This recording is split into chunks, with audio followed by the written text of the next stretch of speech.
అధిష్టానం చివాట్లు పెట్టింది. స్వయంగా అధినేతే ఫైర్ అయ్యారు. ఇలా అయితే కుదరదని అల్టిమేటం ఇచ్చారు. అయినా అక్కడ ఎవరి దారి వారితే. మరీ ముఖ్యంగా ఓ యువనేత సైకిల్ను పక్కదారి పట్టిస్తున్నారన్న చర్చ జరుగుతోంది. చక్రం తిప్పుతున్నారని అనుకుంటున్న ఆ యువనేత వల్లే క్యాడర్ కంగారు పడాల్సి వస్తుందన్న టాక్ వినిపిస్తోంది. ఆ యంగ్ లీడర్ రిలేటివ్ ఒకరు మంత్రిగా కీ రోల్ పోషిస్తున్న పార్టీ బలోపేతంపై ఆయనంతగా దృష్టి పెట్టలేకపోతున్నారని క్యాడర్ గుసగుసలాడుతోంది.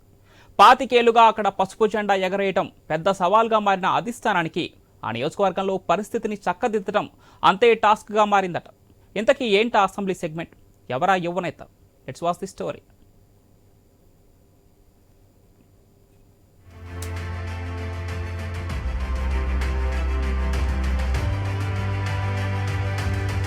ఆ నియోజకవర్గం కడప జిల్లాలోని బద్వేలు.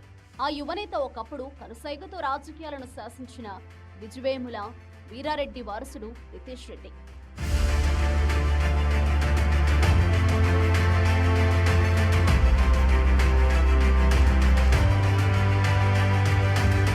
పాతికేళ్ల నుంచి బద్వేలు నియోజకవర్గం టీడీపీకి అందని ద్రాక్ష.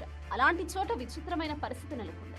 ఆ పార్టీ యువనేత విజయవేముల రితేష్ రెడ్డి నేనింతే అన్నట్టుగా వ్యవహరించడం మింగుడు పడలేదని క్యాడర్ మాట్లాడుకుంటుంది. రితేష్ రెడ్డి ప్రవర్తనతో కంగారు పడాల్సి వస్తుందని కార్యకర్తలు వాపోతున్నారు. టెక్నాలజీతో పోటీ పడుతున్న ఆ పార్టీ అధినేత సీఎం చంద్రబాబు 25 ఏళ్లుగా బద్వేల్ పై ఎందుకు దృష్టి పెట్టడం లేదని తమ్ముళ్లు మదనపడుతున్నారు. పార్టీని నమ్ముకుని ఉన్న క్యాడర్ పనిచేయడానికి సంసిద్ధంగా ఉన్న అధిష్టానం పెద్దలు ఎందుకు పట్టించుకోవడం లేదని వారు మదనపడుతున్నారు.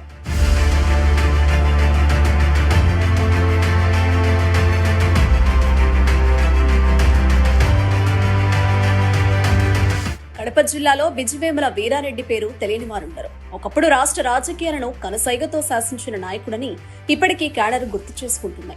కానీ ఆయన మరణం తర్వాత బద్వేల్లో సైకిల్ స్పీడ్ తగ్గిపోయింది. వీరారెడ్డి వారసురాలిగా ఆయన కుమార్తె విజయమ్మ బరిలోకి దిగినా ఆమె కూడా బద్వేల్ సెగ్మెంట్ పై అంతగా పట్టు సాధించలేకపోయారు. 25 ఏళ్ల కిందట జరిగిన ఉప ఎన్నికల్లో విజయం సాధించిన విజయమ్మ ఆ తర్వాత మళ్లీ గెలవలేకపోయారు. పార్టీపై పట్టు పెంచుకోలేకపోయారు.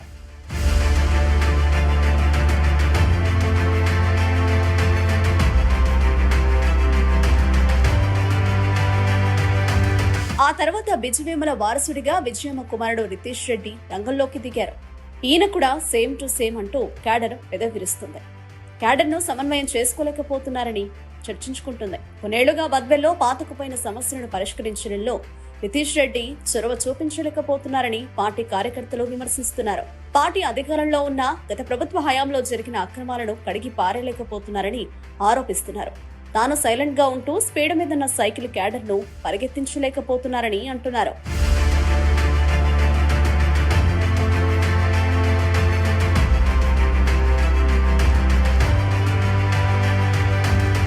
అప్పట్లో ఓసారి జోక్యం చేసుకున్న అధినేత ఎన్నిసార్లు తలంటినా నాయకత్వంలో మార్పు రావడం లేదని క్యాడర్ కసుముతోంది.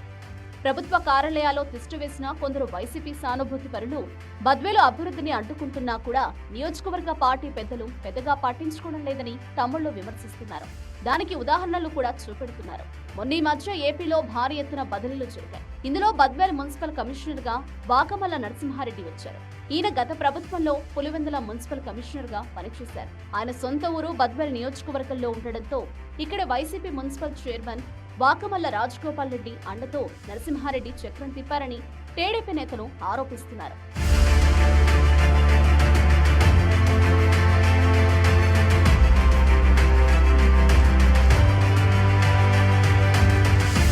అదేగాక బద్వేల్ కేంద్రంగా కర్ణాటక, తమిళనాడు, తెలంగాణకు రేషన్ బియ్యం అక్రమ రవాణా సాగుతోందని సోషల్ మీడియాలో వార్త చెక్కలు కొడుతోంది.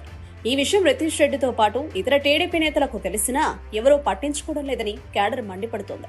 గత ప్రభుత్వంలో సంచలనమైన బద్వేల్ భూ కబ్జా సూత్రధారుల విషయంపై కూడా అంతగా ఫోకస్ చేయలేకపోతున్నారని విరుచుకుపడుతున్నారు.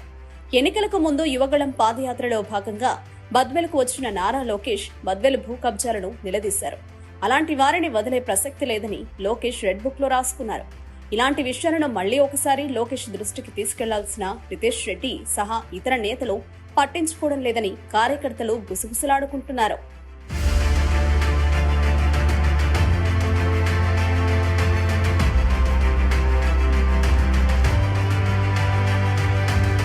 ఏమైనా బద్వెల్లో టీడీపీ పరిస్థితి అంతకంతకు దిగజారుతుందని, క్యాడర్ ఉన్నా లీడర్ లేరని క్యాడర్ చర్చించుకుంటుంది.